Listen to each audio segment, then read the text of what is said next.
तो hello everyone. इस video को ध्यान से देख लो, अच्छे से समझ लो। तुम्हें यूज स्टेट समझने के लिए कहीं और नहीं जाना पड़ेगा, राइट। ये हमारा एक सिंपल एप्लीकेशन है। अगर मैं इसको ऐप डॉट जेएसएक्स को शो करूं, ये मेरा क्लिक काउंटर एक मेरा कंपोनेंट है, राइट। और मैं क्लिक काउंटर कहाँ पे, ये रहा मेरा क्लिक काउंटर। ये बाकी सब मैं हटा दे रहा हूँ, ठीक है, इन सब की जरूरत नहीं है। सो अभी हम फोकस करते हैं क्लिक काउंटर पे। क्लिक काउंटर के अंदर मैंने यूज स्टेट का यूज किया है, और यहाँ तुम देख सकते हो। तो ये बेसिकली अगर इसका आउटपुट तुम देखोगे यहाँ पे, तो सी मैं क्लिक करूंगा, काउंट की वैल्यू एक एक इंक्रीज होती जाएगी। दिख रहा है, right. So this is the code of use state. अब मैं अभी तुम्हें पहले प्रॉब्लम दिखाऊंगा, फिर इस कोड को भी एक्सप्लेन करूंगा। यहाँ पे मैंने यूज स्टेट को इंपोर्ट किया है, और इस तरीके से हम यूज स्टेट को क्रिएट करते हैं। और यहाँ पे मैं अपने स्टेट को इंक्रीज कर रहा हूँ। बट ये सब जानने से पहले, समझने से पहले, हमें प्रॉब्लम समझना पड़ेगा, राइट। तो अभी मैं एक काम करता हूँ, अभी मैं इसको हटाता हूँ, पूरे के पूरे यूज स्टेट को मैं हटाता हूँ। मैंने इसे हटा दिया, और ये जो मैंने इंपोर्ट किया था यूज स्टेट को, मैं इसे भी हटा दे रहा हूँ। और फिर यहाँ पे जो यूज स्टेट है इसे मैं हटा दे रहा हूँ, राइट। डन। ओके, अब ये बहुत बेसिक कोड है, इतना तो आई थिंक सबको समझ में आ रहा होगा, राइट। मैं यहाँ पे सिंपल एक वेरिएबल ले लेता हूँ, नॉर्मल वेरिएबल लेट, और वेरिएबल ले लेता हूँ मैं काउंट, राइट। और इसमें मैं स्टोर कर लेता हूँ 0। फाइन। और फिर मैं यहाँ पे लिख देता हूँ काउंट प्लस प्लस। ठीक है, अब जो लोग ऑलरेडी समझ गए हैं यूज स्टेट आता है उनके लिए, ऑफ कोर्स उनको पता होगा मैं क्या कर रहा हूँ, राइट। तो यहाँ पे मैंने एक बेसिक वेरिएबल ले लिया इस कंपोनेंट के अंदर, काउंट, जिसमें 0 स्टोर कर लिया। और ये हमारा बटन है, राइट। सबको पता है कि रिएक्ट के अंदर अगर तुम्हें बटन क्लिक पे कुछ करना है, तो उसके लिए हम किसका यूज करेंगे, हम लिखेंगे on click, right. On click, और असाइन विथ करली ब्रेसेस के अंदर तुम्हें जो भी कोड एग्जीक्यूट करना है, जब इस बटन पे क्लिक करोगे, तो जो भी कोड तुमको एग्जीक्यूट करना है उसको ऑन क्लिक के अंदर लिख सकते हो, राइट। तो ऑन क्लिक के अंदर मैं एक एरो फंक्शन बना देता हूँ, दिस दिस एंड देन उसके बाद फिर से दिस, ये हमारा एरो फंक्शन होता है। और इसके अंदर सिंपल मैं क्या करता हूँ ना, काउंट को एक इंक्रीज कर देता हूँ, तो काउंट प्लस प्लस, राइट। और मैं एक और काम कर देता हूँ इसके अंदर, console dot log count is now count, या फिर इसकी जरूरत नहीं है, मैं इसको हटा ही दे रहा हूँ। ये कंसोल डॉट लॉग की जरूरत नहीं है, राइट। तो आई होप इतना समझ में आ गया होगा, राइट। होना ये चाहिए कि जब मैं इस बटन पे क्लिक करूं, तो एक कोड, हम ये वाला फंक्शन, एरो फंक्शन एग्जीक्यूट होगा, और वो काउंट की वैल्यू क्या कर देगा, 1 कर देगा। जब फिर से क्लिक करूंगा, तो एक काउंट की वैल्यू क्या कर देगा, 2 कर देगा, फिर 3, फिर 4, राइट। चलो देखते हैं ऐसा होता है कि नहीं। तो मैं ओपन करता हूँ प्रोजेक्ट, ये मेरा ओपन हो गया, राइट। रिफ्रेश कर लेता हूँ। मैंने क्लिक किया इंक्रीज काउंट पे, देखना, बूम, वैल्यू चेंज हुई क्या, नहीं हुई। ये क्या हो रहा है। अच्छा, एक काम करते हैं, हम चलते हैं कंसोल में, राइट। यहाँ पे कोड में आते हैं, और मैं यहाँ पे कंसोल डॉट लॉग को दे ही देता हूँ, राइट। तो मैं यहाँ देता हूँ कंसोल कंसोल डॉट लॉग, और मैं अकाउंट की वैल्यू कंसोल कर दे रहा हूँ, ठीक है। आई होप ये समझ में आ गया होगा। मैं यहाँ सेमीकोलन लगा दे रहा हूँ, राइट। अब मैं अगर इस कोड को, अच्छा फाइन, मैंने थोड़ा सा गलती कर दिया, कर्ली ब्रेसेस यहाँ पे होगा, राइट। हाँ, ठीक है।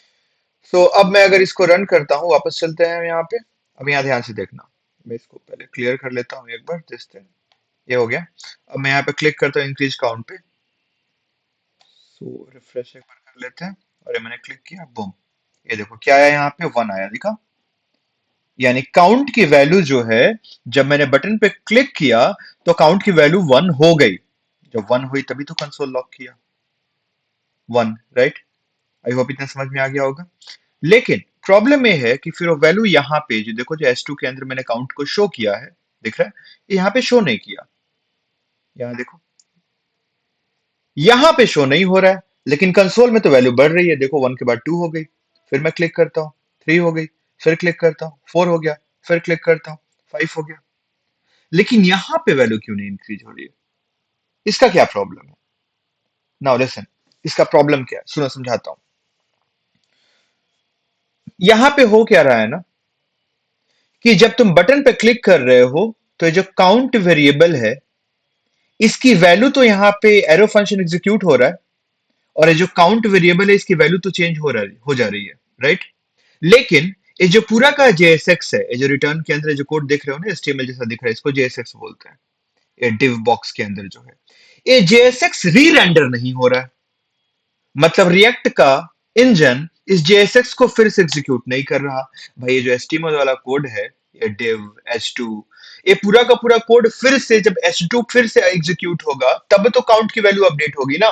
तो मतलब ये पूरा का पूरा हमारा JSX री रेंडर हो ही नहीं रहा है। तो इसीलिए जो ये वाला हमारा करने का तरीका है, इससे ये चीज हम नहीं कर पाएंगे। तो यहां पे आता है यूज स्टेट। अब तुम बोलोगे यूज स्टेट क्या है? तो यूज स्टेट भी ऐसे समझो कि वो भी एक वेरिएबल ही है जो अपने अंदर, जैसे यहाँ पे काउंट के अंदर मैंने डेटा स्टोर किया है, वैसे ही वो भी अपने अंदर काउंट के अंदर डेटा स्टोर करके रखता है। लेकिन फर्क ये है कि जो हमारा यूज स्टेट वाला काउंट होगा, जब भी हम उसको चेंज करेंगे, हमारा JSX री रेंडर हो जाएगा। तो कैसे हम यूज स्टेट को यूज करेंगे? तो बहुत सिंपल है, हम लिखेंगे इंपोर्ट, यहाँ करली ब्रेसेस में मैंने ले लिया यूज स्टेट, और फिर फ्रॉम रिएक्ट, राइट। अब यहां से मैं काउंट हटा दे रहा हूं, इस काउंट को मैं हटा दे रहा हूं। अब हम कैसे यूज करते हैं यूज स्टेट का? तो मैं कॉन्स्ट, और यहाँ पे दो वेरिएबल ले लेता हूं। पहला वेरिएबल में ले लेता हूं काउंट, और दूसरा वेरिएबल ले लेता हूं सेट काउंट, राइट। और फिर क्लोज, असाइन विथ। अब यहाँ पे लिखेंगे हम यूज स्टेट, जो हमने इंपोर्ट किया है, ये मैंने लिख दिया। और यहाँ पे तुम इनिशियली क्या वैल्यू चाहते हो काउंट के अंदर, जो भी वैल्यू चाहते हो यहाँ पे दे दो। मैं चाहता हूं 0, तो मैंने यहाँ दे दिया 0। अगर तुमको 1 चाहिए तो यहाँ पे 1 दे दो, 2 चाहिए 2 दे दो। चलो मैं 1 दे देता हूँ, ये मैंने 1 दे दिया। अब ये जो यूज स्टेट है, एग्जीक्यूट होने के बाद ये क्या रिटर्न करेगा? एक तो जो इनिशियल वैल्यू रिटर्न करेगा जो तुमने पास किया है 1, तो 1 जाके स्टोर हो जाएगा काउंट वेरिएबल में। और इसके अलावा हमारा यूज स्टेट एक फंक्शन रिटर्न करेगा, जो फंक्शन जाके सेट काउंट में स्टोर हो जाएगा, सेकंड वेरिएबल में। इतना याद रखना कि अब काउंट वेरिएबल, काउंट इसको स्टेट बोलेंगे हम, इसकी वैल्यू को ये सिर्फ सेट काउंट फंक्शन ही चेंज कर सकता है, और कोई चेंज नहीं कर सकता। मतलब अगर तुम यहां पे लिख देते हो रैंडम ऐसे काउंट प्लस प्लस, एरर दे देगा। क्यों एरर दे देगा? बोलेगा कि भाई साहब हेलो, ये जो काउंट है ना, ये नॉर्मल वेरिएबल नहीं है, इसको यूज स्टेट से हमने बनाया है, ये हमारा स्टेट है कंपोनेंट का, तो इसको चेंज सिर्फ सेट काउंट ही कर सकता है। याद रखना, राइट। यानी यहां पे अगर तुम लिख देते हो, यहाँ पे काउंट प्लस, ये देखो ये लिखा है मैंने काउंट प्लस प्लस, ये कोड सही नहीं है। अभी देखो क्या होगा, इसको मैंने रन किया, ये मैंने सेव कर लिया, ब्राउजर में चलते हैं, यहाँ देखो, इसको रिफ्रेश कर लेते हैं, यहाँ देखो काउंट की वैल्यू 1 शो कर रही है। चलो बिल्कुल सही है। अब क्लिक करते हैं, देखना क्या होगा। मैंने क्लिक किया, ये देखो क्या आ गया, type error, assignment to constant variable at on click, right. Simple ये बोल रहा है कि ये जो भाई काउंट है ना, एक कांस्टेंट वेरिएबल है, इसको आप ऐसे इंक्रीज नहीं कर सकते हो। इस काउंट वेरिएबल की वैल्यू सिर्फ सेट काउंट फंक्शन ही चेंज कर सकता है। तो अब हम यहाँ पे क्या करने वाले हैं, ये जो हमारा एरो फंक्शन था, इसके अंदर ये पूरा कोड हटाओ, राइट। और इसके अंदर सिंपल हम फंक्शन को कॉल करेंगे सेट काउंट को, सेट काउंट, राइट। और सेट काउंट के अंदर हम क्या दे देंगे, जो भी वैल्यू काउंट में सेट करना है। जैसे मान लो तुमने 5 दे दिया, तो क्या सेट हो जाएगा, 5 हो जाएगा। तो चलो इसको रन करते हैं। तो ये देखो, अब मैं क्लिक करूंगा, देखना क्या होगा, काउंट की वैल्यू क्या होगी, 5 हो गई। लेकिन तुम्हें 5 नहीं करना है ना, तुम्हें क्या करना है, हर बार वैल्यू को एक बढ़ाना है। मतलब काउंट की प्रीवियस वैल्यू लेनी है और उसमें 1 प्लस कर देना है। डन, हो गया। अब तुम जब भी इस बटन पे क्लिक करोगे, तुरंत सेट काउंट कॉल होगा, वो चेक करेगा काउंट की प्रीवियस वैल्यू क्या थी, उसमें 1 प्लस करेगा और उसको काउंट में स्टोर कर देगा। डन। वापस चलते हैं, अब इस पे क्लिक करते हैं, पहले रिफ्रेश कर लेते हैं। ये देखो 1 से शुरू हुआ, 2 3 4 5। तो यूज स्टेट में दो चीज याद रखना। पहला, जो भी काउंट की वैल्यू होगी, वो वैल्यू हर बार इनिशियलाइज नहीं होगी। ऐसा नहीं है कि जितनी बार एक कंपोनेंट री रेंडर होगा उतनी बार काउंट की वैल्यू फिर से 1 हो जाएगी, नहीं। अगर स्टार्टिंग में 1 हो गया, तो अब एक काउंट अपनी स्टेट को, वैल्यू को याद रखेगा, मेंटेन रखेगा। तुमने बटन पे क्लिक किया इंक्रीज काउंट पे, तो सेट काउंट क्या करेगा, पुरानी वैल्यू 1 उठाएगा, उसमें 1 प्लस करके वापस काउंट में स्टोर कर देगा। अब काउंट उस वैल्यू को याद रखेगा, स्टेट मेंटेन रखेगा। फिर अगली बार तुमने क्लिक किया तो फिर पुरानी वैल्यू उठाएगा 2 और उसमें 1 प्लस करेगा और काउंट में क्या स्टोर कर देगा, 3। दूसरा, ये पहला था कि स्टेट मेंटेन रहता है, राइट। दूसरा इंपॉर्टेंट चीज ये है कि अब जब भी काउंट की वैल्यू चेंज होगी, जब भी ये स्टेट की वैल्यू चेंज होगी, ये पूरा का पूरा कंपोनेंट फिर से री रेंडर होगा, फिर से रिएक्ट इंजन इसको रेंडर करेगा, यानी फिर से H2 अपडेट हो जाएगा।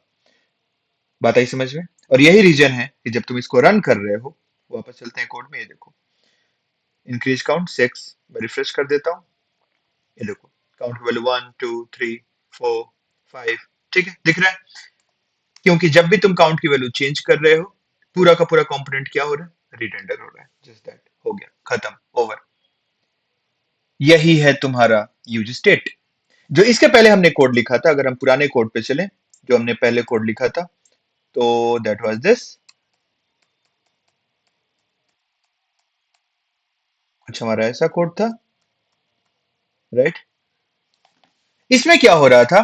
काउंट हमने एक नॉर्मल वेरिएबल लिया था, राइट। जब हम इस बटन पर क्लिक कर रहे थे, तो एक काउंट की वैल्यू तो यहां पे इस फंक्शन के अंदर इंक्रीज हो जा रही थी, लेकिन ये हमारा पूरा का पूरा जो कंपोनेंट है वो री रेंडर नहीं हो रहा था, राइट। और दूसरी इसमें एक प्रॉब्लम ये आएगी कि अगर तुमने समहाउ कंपोनेंट को री रेंडर कर भी लिया ना, तो यहां देखो ना, काउंट फिर जीरो से इनिशियलाइज हो जाएगा। तो इन दोनों प्रॉब्लम को कौन सॉल्व करता है? इन दोनों प्रॉब्लम को सॉल्व करता है हमारा use state, right. Use state क्या करता है?